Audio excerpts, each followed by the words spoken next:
جس گھر میں جادو ہو اس گھر کی کوئی ایسی علامتیں بتائیں جس سے پتہ چل سکے کہ گھر میں جادو ہے۔ ظاہری علامات، اگر کسی گھر میں جادو ہو تو اس کی ظاہری علامات کچھ اس طرح کی ہوتی ہیں کہ وہ گھر والے بندے ہی آپس میں لڑے رہتے ہیں، چھوٹی چھوٹی بات پہ جو وہ بڑی بات کھڑی ہو جاتی ہے۔ بسا اوقات دو سکے بھائی بیٹھے بیٹھے گریبان تک آ جاتے ہیں، اور بسا اوقات ایسے ہوتے ہیں کہ میاں بیوی کے درمیان کوئی بات بھی نہیں ہوتی اور وہ دو ہفتے بولتے ہی نہیں ہیں۔ تو وہ جہاں پہ یہاں یہ چکر چل رہا ہو کہ گھر میں پورے افراد میں چڑچڑا پن نہ آ جائے اور پورے افراد چھوٹی چھوٹی بات پہ لڑنے جھگڑنے اور مارنے پہ اتر آئے، تو سمجھ لو کہ وہاں کو جادو کا ٹچ دیا گیا ہے اور جادو کی وجہ سے ان لوگوں کو پریشان کیا جا رہا ہے۔ پھر یہ بھی ہوتا ہے کہ جادو کے ذریعے کچھ گھروں کے معاملات جو چل رہے ہوتے ہیں وہ معاملات روک دیے جاتے ہیں، اور ان معاملات میں ڈسٹرب بندہ ہو جائے۔ اگر جادو گھر میں افراد رہتے ہیں، سارے نمازی لوگ ہیں، اب ان کی نمازیں ہی ضائع ہونے لگ جائیں، بس اوقات وہ جمع کرنے لگ جائیں اور نمازیں ہی ڈسٹرب ہو جائے، تو سمجھ لو نمازوں میں ان کو پتہ ہی نہ کہ پڑھتا کیا ہوں کرتا کیا ہوں۔ جس طرح وہ صحابی رسول کی نبی پاک نے غالباً ابو داؤد میں ڈیوٹی لگائی تھی نا، گورنر بنایا تھا طائف کا، تو جب وہ طائف میں تھا تو وہ بیچارہ نماز میں کچھ پڑھتا تھا اور نکلتا کچھ تھا، تشہد میں کچھ پڑھ رہے ہیں تشہد میں، اور دوسری نماز کے حصے میں کچھ پڑھ رہے ہیں۔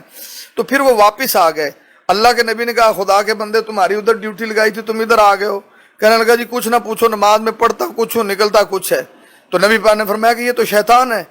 تو نبی پاک نے پھر اپنا جو لعاب اس کے منہ میں ڈالا تھا وہ تو متبرک لعاب تھا، وہ نبی پاک کا طریقہ علاج تھا،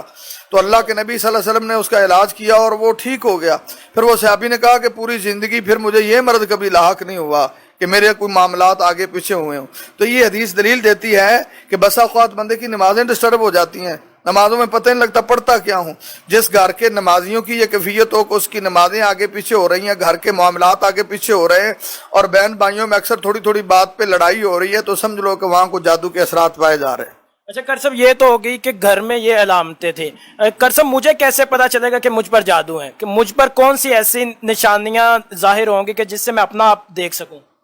ظاہر ہے میرے بھائی، یہ علم غیب تو میرے اللہ کے پاس ہے، لیکن یہ ہوتا ہے کہ کچھ علامات ہوتی ہیں، ڈیلی کی آبزرویشن بھی ہوتی ہے، لیکن مختلف لوگوں میں مختلف علامات ہوتی ہیں۔ ہمارے پاس کتنے لوگ آتے رہتے ہیں، تو مختلف لوگوں میں جادو کی علامات بھی مختلف شو ہوتی ہیں۔ بسا اوقات یوں ہوتا ہے کہ جس میں جادو کے اثرات ہوتے ہیں اس کا غصہ کنٹرول سے باہر ہوتا ہے، اور بسا اوقات ایسے ہوتا ہے کہ جادو کی وجہ سے کسی کے پیٹ کی درد ہی نہیں رکتی،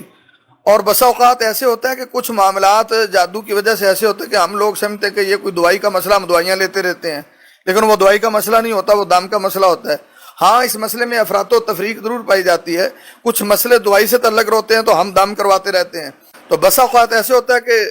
جادو ہوتا ہے، ہم اس کو